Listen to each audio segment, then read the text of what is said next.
6:01, geez. Okay. Okay, thank you. So first of all, I just want to say welcome back, everybody, to kind of part two. And I apologize for that we ran out of time. I think we tried to squeeze this in before a live board meeting, and it just, we were getting the curtain call pretty early, and it was tough to do its justice. So I do appreciate that everybody was able to come back, all of our chair members, but also our three folks that we have on again tonight, our guest speakers, Mark Poliquin, who's our SRBI intervention administrator for K-5, Laura Mead, who's our STEM administrator for K-5, and Tammy Swift, who's our ESL coordinator and administrator for K-5 as well. So they've been part and parcel to this entire process of helping to select and really do a lot of research and homework in the programs. We've had a lot of people involved, but these folks have really taken the helm, Mark and Laura especially, with just the time commitment. And just to kind of cap a little bit, we don't have a literacy supervisor right now. We do have interviews tomorrow, so I'm praying for a great outcome. But in the meantime, enough thanks cannot be given to the folks who are on this call tonight. Again, there's so much legwork has been done and really carrying a lot of weight this year in addition to their own responsibilities. So I do appreciate that, and I appreciate your time tonight. So what we did was try to kind of capture some of the information that was presented the last time, by our program specialist who came into our meeting to share, and also some of the information that we received on some of our visits. So tonight we're just going to do the literacy program overview, kind of just walk you through the condensed version and written down so that you have like an anchor to look at, because I know taking notes during the last presentation was probably a little bit tricky. We'll talk a little bit about the costs and components, and I'll explain sort of the vast difference in the prices. And then Laura, between the last time that we met, we did have a survey go out to some of our teacher groups who we also invited in to get the overview and understand the programs a little bit better. And we solicited their feedback as well. And Laura Mead will talk us through that a little bit. That information came in since the last time that we met to talk about it. And then we're happy to field questions and answers. We're not going to talk so much this time because I know we kind of left not enough time the last time. So I want to make sure that any questions that have been on your mind, you're able to ask tonight, and we'll do our best to answer those. And if we don't have the information, we'll certainly find it for you and return back any information that you need. So if you remember, and feel free to ask questions at any time, because this is a small group, we can certainly go back and forth and dialogue. Just as a reminder, when you click on the two icons here, Ark Core and Amplify CKLA, they are hot linked, so they'll take you right to the website with all of the resources, all of the research, white papers, materials that you might want to take a deeper look at and peruse it on your own time, if you will. But in general, remember that both of these programs satisfy the Connecticut reading legislation. The parameters around those were that they're evidence-based and that they focus on competencies with oral language, phonemic awareness, phonics, fluency, vocabulary, rapid automatic name or letter name fluency, and reading comprehension. So both programs will satisfy the letter of the law in terms of being a part of the legislation, making the list for the legislation, if you will. And so our due diligence was really to take a look at all of those programs and say, what is the best fit for Danbury? What were some areas that are deficit in our programming that we've wanted to bolster, and do these programs, their strengths, satisfy those components, especially with having so many second language learners, growing population, and now at this point, kind of learners that are stratified all over the proficiency kind of map in terms of where they are, from really proficient to students who are really several grade levels behind. So the first program is Ark Core, and you can see the cost at the top, and a little sticker shock when you see some of the prices of these programs. But just a reminder that we do have 13 large elementary schools, mostly large, and that the cost of materials to outfit, and this is I'm going to say not atypical, texts are very expensive. And so, you see the price tag at the top, and I can talk a little bit about what's in those. So one of the things with Ark Core that we found was that they include an incredible amount of materials that come with the program, as compared to the other program that we'll talk about in a second. But I do want to kind of put that out there because there is quite a difference in price. But it's important that you know that no two programs are the same, and what they come with in terms of the materials and the resources are very different. So the cost base is a ballpark range for Danbury. It was between 3,100,000 and 3.5, with recurring costs of 470. And what that means is that the recurring cost piece is that how much it costs to replace the workbooks and certain materials that are consumable over the course of the year. Some of the things that can fluctuate price tag on a program such as this are things like workbooks that we may or may not decide to purchase, the lab books or certain notebooks that could be easily replicated with a composition notebook. So we'll go through on a deeper level, probably within a week or so, to get a better sense of pieces that we don't need that could bring those costs down on the much lower side, as compared to the high end costs of adopting all of the pieces that go with it. Some are more important than others, and we'll do due diligence in both programs to take a look at those pieces. We've also received feedback. We will be receiving feedback from the site visits, schools that we went to that we're in their first and second year of implementation to find out what components that they would reorder again for the next year and what they could kind of live without and maybe run off on the copy machine. So in general, Ark Core has a variety of print resources, very rich resources, inclusive of hundreds of titles. And I can't stress that enough, for wide reading and research units. So there's tons of text collections that align with the units of study. And there's a real heavy nonfiction component to that is found in Ark Core, which we actually really love, because there's a strong connection and alignment with our NGSS, which is next generation science standards. So there's a lot of aligned social studies and science content, and the books are quite unbelievable that are in this collection. So very, very vibrant text and really high interest level books along multiple levels for kids at different abilities. There are digital resources, there's e-readers, so digital resources in addition to the actual hardcore text. And then school pace, I'll probably let Mark talk a little bit about that in a bit. There's lesson slides, and of course there are videos that come with this.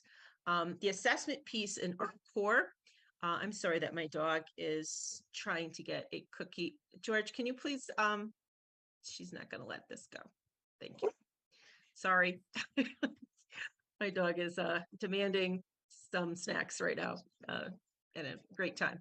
Behaving herself, keeping herself busy with the bone. I'm just going to say she gets stars for that today. Yeah, because I'm not giving her attention right now. So your dog's better than my 12-year-old who walked in here asking for a snack, and I said, "Go downstairs in the kitchen. Your mom will get you something." Yeah, sorry about that.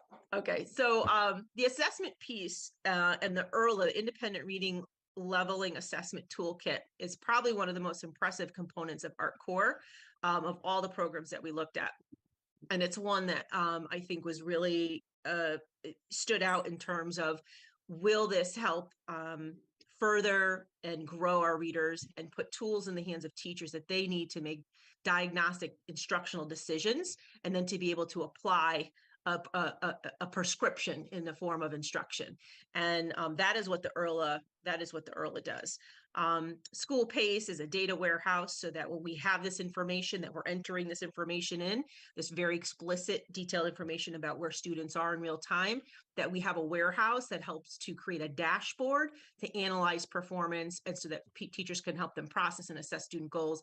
There are great family communication tools in there as well. So the IRLA component, which is part of of this is very, very strong.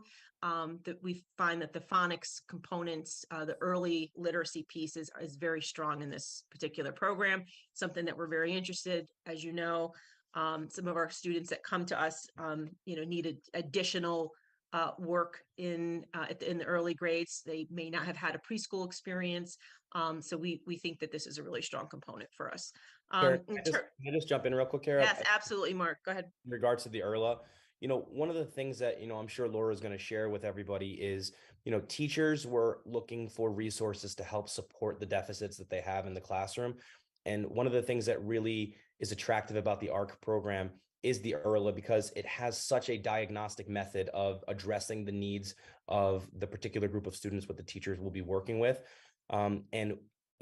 Encompassing the ERLA program is also specific decodable texts that address the requisite skill set that the student may need in order to continue to make gains and improve towards grade level mastery. So it really is, what I like to call the game changer in terms of being able to address the varying needs of kids that teachers are having in their classroom, because we know that the needs are so varied. So I really think, and then that in combination with School Pace, which allows us to, generate graphs and generate aim lines and targets for students. It really is, a dynamic feature of this program. So I want to make sure that gets really highlighted. Thank you, Mark. Teresa, did you have a question? I see your hand up. Yeah, does this help our students well with the state tests? Mark, do you want to talk a little bit about that?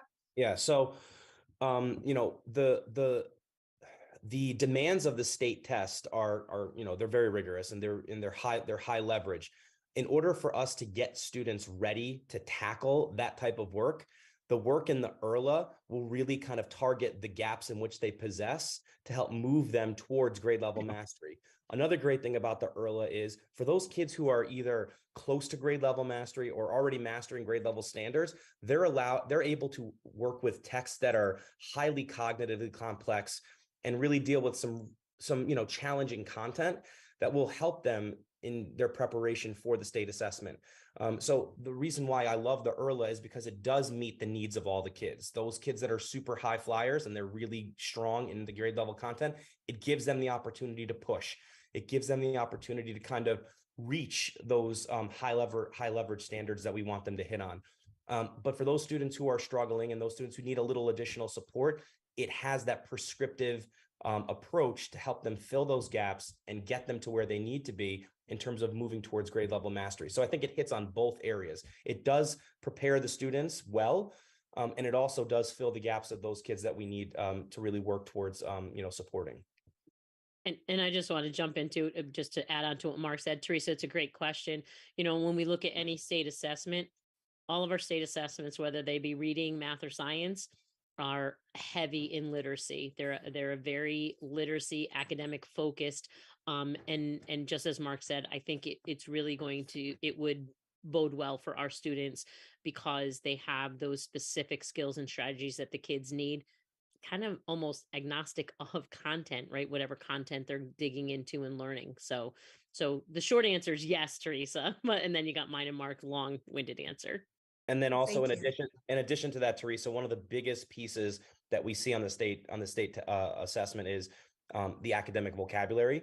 I challenge anybody to find a program that has more rigorous academic vocabulary than Ark Core. So we're exposing kids and giving kids the opportunity to work with high level academic vocabulary, which is only going to help support them when they get to that type of work on ESPA. One more question. Last year we were looking at being a reader. Is that software not going to be considered then? So when the state of Connecticut went through the vetting process of identifying which would be the approved curricula for the state to consider, for districts to consider, being a reader was unfortunately not on the list that was released by the state of Connecticut. So we had to choose from the programs that were selected by the state of Connecticut. And through our rigorous searching and vetting all the different programs, we kind of narrowed down our choices to these two respective programs here. So while we're using Being a Reader, and there are definitely components and aspects to Being a Reader that are great, and we're seeing some great results from kids, it unfortunately wasn't an option for us via the state of Connecticut. Okay, thank you. You're welcome. Great questions. Just to kind of round this out a little bit, one of the other aspects of kind of the research and the vetting process is really making sure that there's enough multilingual learner supports in any program that we selected. We felt very comfortable that this particular program has a lot of very specific, tailored resources designed, universally designed. And by universally, I mean that from the beginning, they're designed with second language learners in mind, things that are good for all kids, but are critical for second language learners. And so this program is really chock full of supports, and there's a separate toolkit. We talked a lot about that ERLA toolkit. There's a separate one specifically designed for second language learners. So we did like that part as well. And as Mark mentioned about the high level and academic vocabulary, that is throughout. We mentioned that there was a tremendous amount of the text collections are unbelievable. The amount of nonfiction texts that come with this program, and the vocabulary in those texts are really your background building, schema building components that lead to greater comprehension down the road. And these are the words, the staircase to kind of complexity, text complexity over time that we want to make sure our kids have exposure to.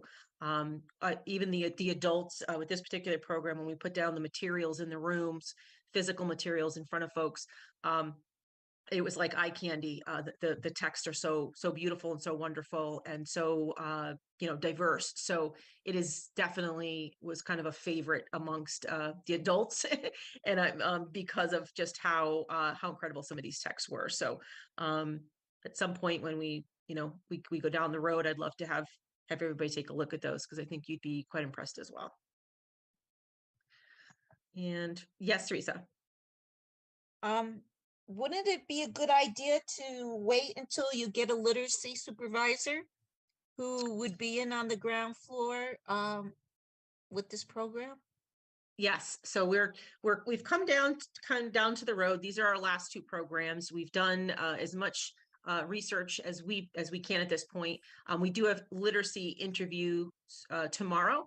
So supervisor interviews, I should say. And so one of the questions will be around, their familiarities with either of these two programs, their thoughts about anyone who's involved in literacy right now in the state of Connecticut has had to take a look at all of these programs and has had to sit down and really think through fit and quality in terms of what's being offered and what the needs are of the district that they're coming from. So they should be able to speak to some of these programs and at least are familiar with them at this point. And so before we make a final decision, we'll definitely incorporate some of the voice from someone coming in, because they're going to have some ownership as well in this process, which is going to be very important for them to be able to implement at high levels. Okay, thanks. Okay. And I think I skipped one. And so the next one here is really Amplify CKLA. You can see there's a big difference in the cost price initially at the top compared to Ark. One of the main reasons for that is there's a different level of materials that comes with this program. And so this is really more of an a la carte program. And so you would have to go and sort of match up text and purchase, but also, they don't have the same range and level across Lexiles, if you will, in terms of reading for each of the units. So there's sort of a little bit more of a narrow scope, if you will. Each of these are very similar in the sense that there's grade level units, there's teachers' guides, there's student resources, there's activity books and workbooks and unit readers, decodable books, which are the books that our youngest readers who are learning to read often use. And then there are some digital resources in this program that are a little bit different than the other program. We did like some of the digital resources in this program quite a bit, some Google Slides and some teacher guides that we think that some of the teachers might like, but it doesn't come with nearly as many resources overall as Ark Core. Mark, do you want to talk a little bit about Amplify CKLA? Sure. So Essentially, one of the big differentiators between Amplify and Ark is when you look at that unit reader piece.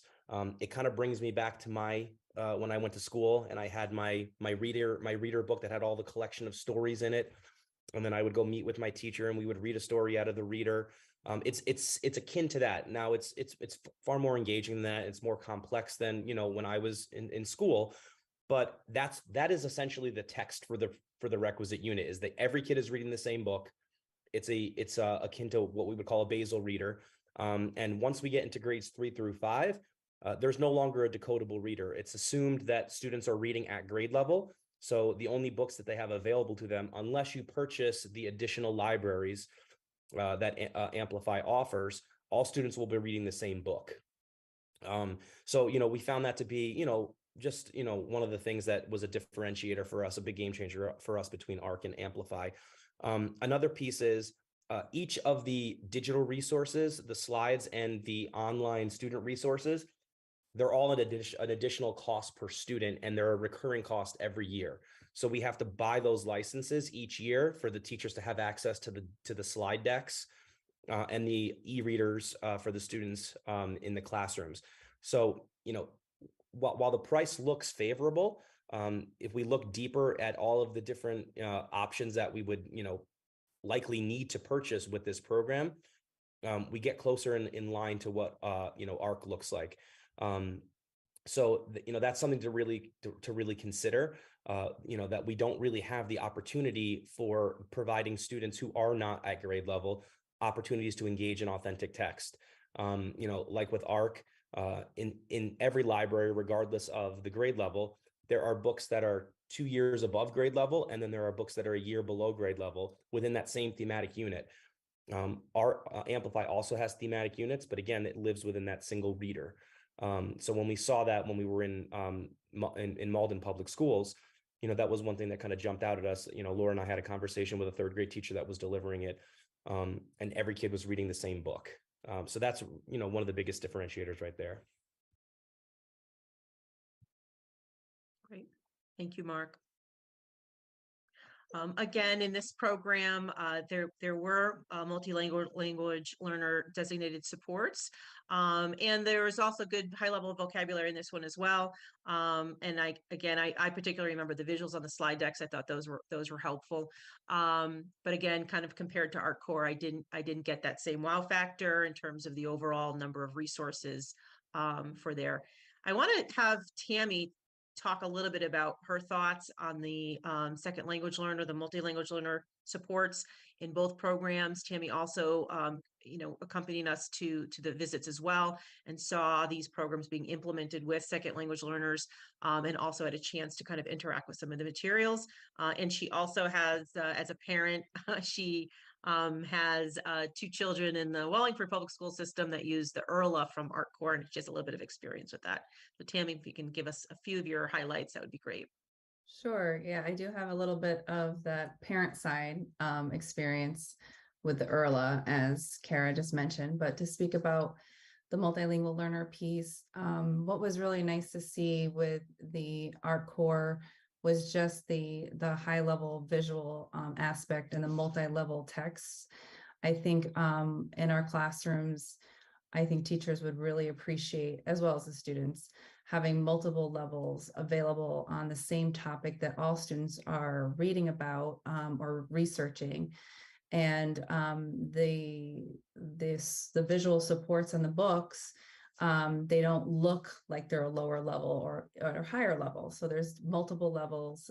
So you don't have to borrow if you're a 5th grade teacher and you have a student reading at a kindergarten level, you won't have to go to the kindergarten classroom to borrow books, because you'll have those levels available to you with that program. And it doesn't look like it's a kindergarten book. It looks like it's the same level, but at that reading level for students.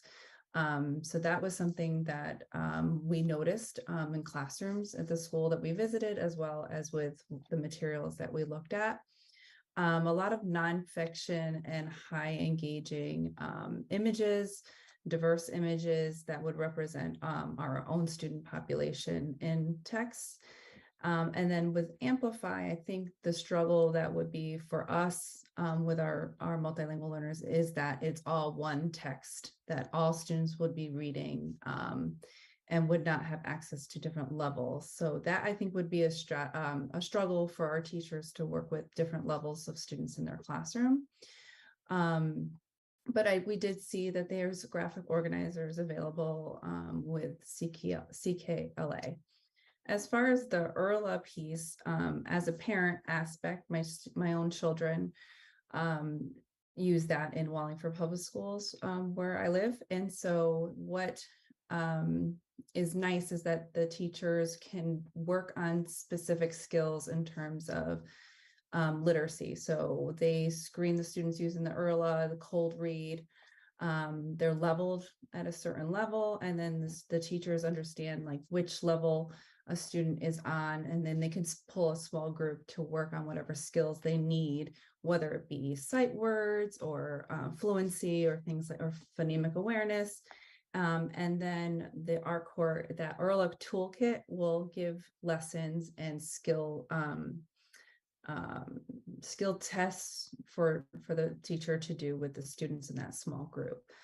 And then they can go to their little book box and pick out the levels of text that match their reading level. And then it's meant to be like a progress monitoring. You meet with the students weekly or bi-weekly to test them out of the skills as you're working with them to move up levels depending on the grade. They're color coded depending upon like I think kindergarten is, and don't quote me on this, I think it's purple or yellow, I forget. And then you move up white or black, red and blue, and there's different colors depending upon what levels you are. And there's a parent piece that comes along with that. So that's something I receive as a parent. I receive this is where your student is, this is the level they're at, this is what they need to accomplish to move up to the next level. Here's the sight words for them to practice at home if you have time to do that, which we do as parents. So it has that family or parent connection piece.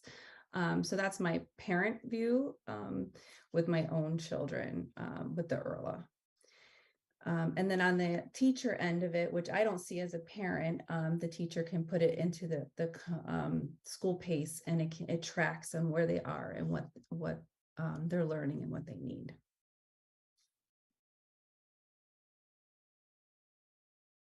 So hopefully I answered. Thank you, Tammy, very much. It was very helpful. So I'd like to kick this over a little bit to Laura Mead. Laura did a great job of really talking to teachers, surveying teachers, and gathering some feedback for us. And so I will pass this over to Laura, and she can go over a little bit of the pros and sort of the deltas of each program, kind of as perceived by the teachers, but just and based on some of the presentations that were made to date. Sure. This is, and as Mark, Tammy, and Kara have talked about, these next two slides are really kind of a summary of it. It's, you kind of have to be silly not to say, you've heard the lean toward Ark Core. And that was the same with our teachers. And as you see here, there's some really good things with CKLA. I probably think the biggest, well, not the biggest, there's a couple of deltas there that we really looked at. That lack of independent reading time that Ark Core does provide for our students.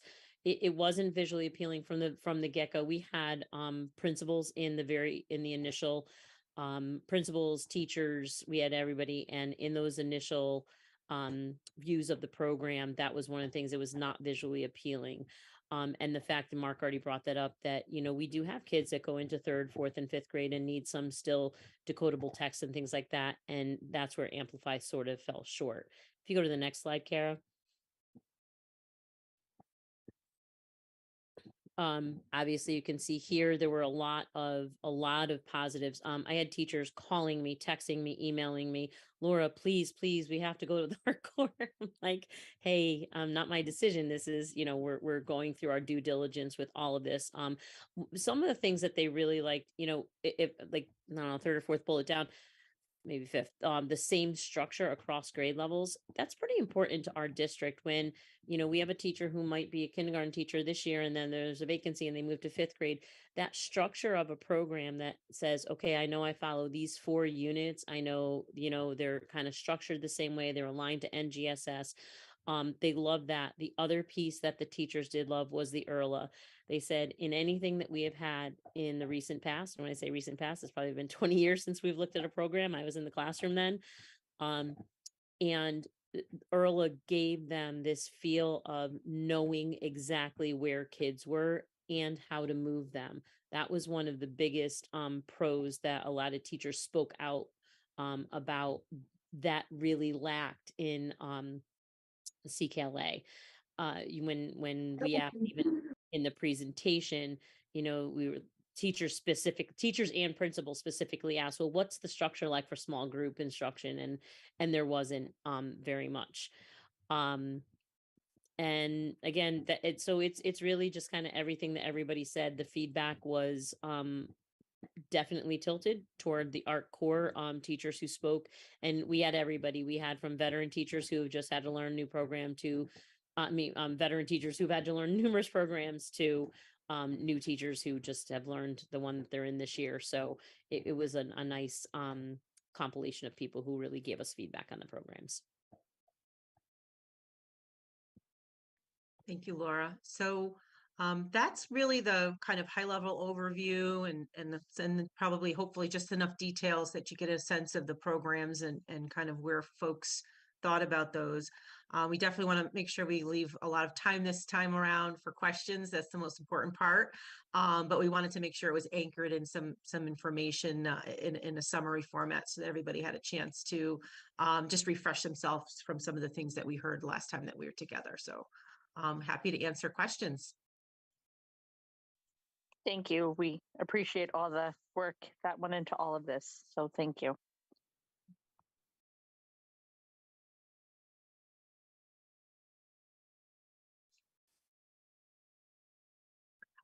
Teresa had submitted some questions to the chair prior, and I just want to thank you, Teresa. That was very helpful because that kind of what sparked us putting a few slides together to hopefully answer some of those questions. So thank you.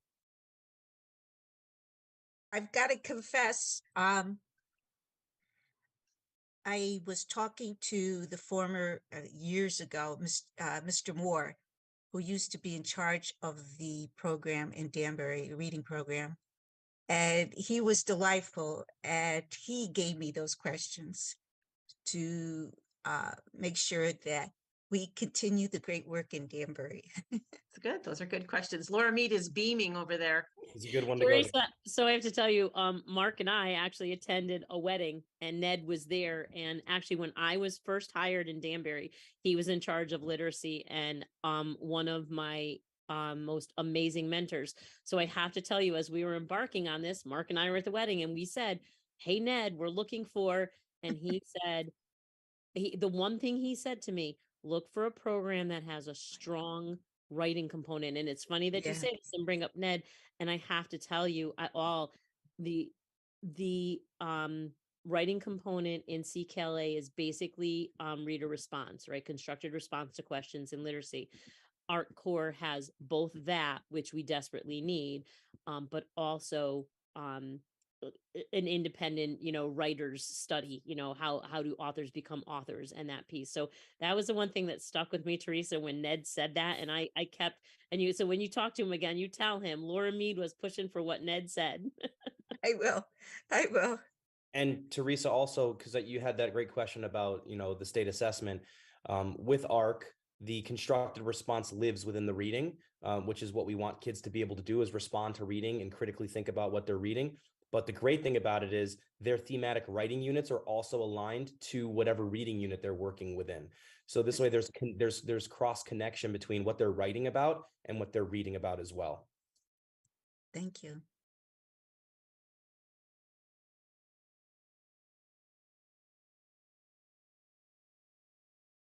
Do any other committee members have questions?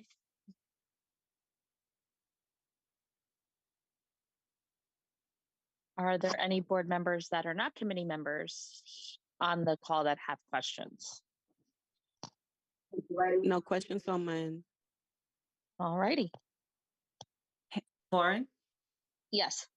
Yeah, hi. Just a quick question. How long would it be to take to implement whichever program that we're selecting? And would it go to all the schools? How does that work? So I know we currently have some programs that some of the schools were implementing. Yeah, it's a good question. So we plan to implement across all 13 middle schools.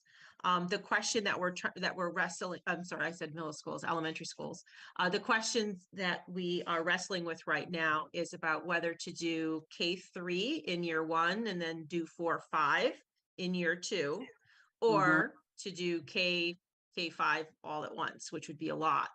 But so we're going to be having that conversation about what would make the the best path forward in terms of our staff being able to fully support, but also the fact that we're also rolling out math curriculum as well.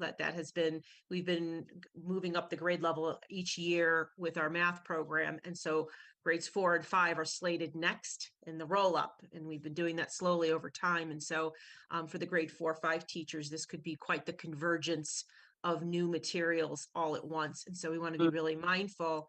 I'm also mindful of our funding streams and how quickly that will dry up, and our ability to make sure that we can, from out of the gate, have a strong, able to resource this very strong and properly from the beginning, and make sure that all the teachers get at least the materials. So we could do a couple different things. We could purchase all the materials up front, and then only roll them out to K3, and then we'll have to warehouse the 4-5 for a bit, and then do that the next year. So that's probably where I'm leaning at this time. But again, I want to consult with the rest of our curriculum administrators and our supervisors to get a feel. Some of the things too that play into this is, once the final decision is made, there's a lead time that needs to happen for materials to be purchased, for them to arrive, for them. I mean, this is a massive amount of resources and materials that need to be sorted and sifted and handled by just really the people that that are on this call tonight. That it's so it's quite challenging. So we're gonna have that discussion about what those materials, how many, what that would look like, and then the feasibility with our other professional development initiatives that are happening. So once we nail that down, we'll start to talk to the companies to better understand their timeline, the materials, and availability also of technical support to support our district. And I'm sorry, I'm not really sure how this works. This is part of that Right to Read Act, right? That we're looking at programs, and then we're implementing currently the iReady Math in many of our schools, and an iReady reading program, right? That they're looking to get, I guess, the My Path or. So those are, yeah, that's a good. That kind of work together. Sure. So that's a great question, and some folks, I think there's been some confusion around that. So the iReady is an assessment system, and the My Path is really your computer adaptive practice in areas for things that students need to work on based on the assessment, the diagnostic piece. So those are really akin to targeted practice around specific areas. And it's more assessment based, whereas this is more of a curricular program that addresses all grade level standards and needs. In iReady, a student might only be working on a slice that they're deficient in, or they need to be, get some extra practice. So that's really the difference. One is an assessment system with practice, and the other is a curricular program. Okay. And they would work together. They work together. Fantastic. Okay, that's great. I wasn't aware of that. That's perfect. Great. Okay.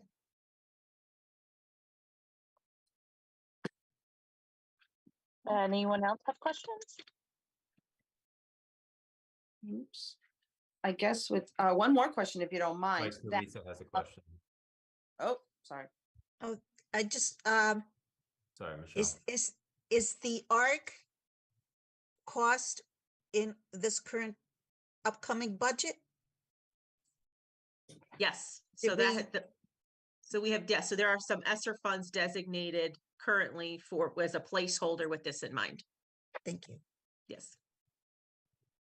And there is a state program, right? Or like grant money that will be available. Isn't there like $20 million or something that's Yeah, being, so I'm that- trying to get that, Michelle. So we have a meeting set up next week, and we're hoping to have put our first hand in the pot because Oh. I think we're coming out of the gate sooner than other folks, because a lot of people are trying to delay and get waivers and all this stuff. And we're, you know, from a strategy standpoint, we think we might be well positioned to be first in line. Those are the types of funds that just, you know, once they're gone, they're gone. And Right. so we do have a meeting set up next week to understand more. In all transparency, it has not been very easy to get information about that. It's the state themselves are struggling to unpack this legislation, and their responsibilities to support it have been a little bit muddy, and you know it's been difficult for districts to get good information. But we're hoping that would be made available to us, potentially a reimbursement. We're not sure. If that's the case, that would be great for Danbury. If not, we have set aside funding for this for next year. That's great. Yeah, hopefully we'll get some of that. If you guys are hope. like really at the front of the line, it seems from the meeting that I had heard as well, where it seemed like they were lacking information, but definitely had some sort of deadlines. Yes, right. Exactly. Yeah. That's a great way to put it. Thank you. And if there's anything that comes up, or you know, in passing, and you want to throw a question by, this today doesn't have to be the only time you ask a question. Certainly reach back out, and you know, you certainly know where you can find me on Wednesday nights. You can pick my brain there as well before the meeting starts. Thank you. Thank you. We appreciate your time. I think Teresa has another question. One more, Teresa. There's one more. Thank you. Is there, working in the library, the state library offers opportunities if the library, like movie licenses, so all the libraries get them cheap. Does the state education commission do anything like that? You know, so or is it strictly through state grants, that type of thing? Not to disparage the state, we haven't really received a lot from, it's been a long time since the state really pushed out those types of resources. And I remember those early on, Teresa. I know exactly what you're talking about. But a lot of things now are really grant based. So if there's something that you want to acquire a license or site-based license or individual student licenses, we usually try to, seek out grants for those types of things. Thank you. Yeah. I'm done. Okay.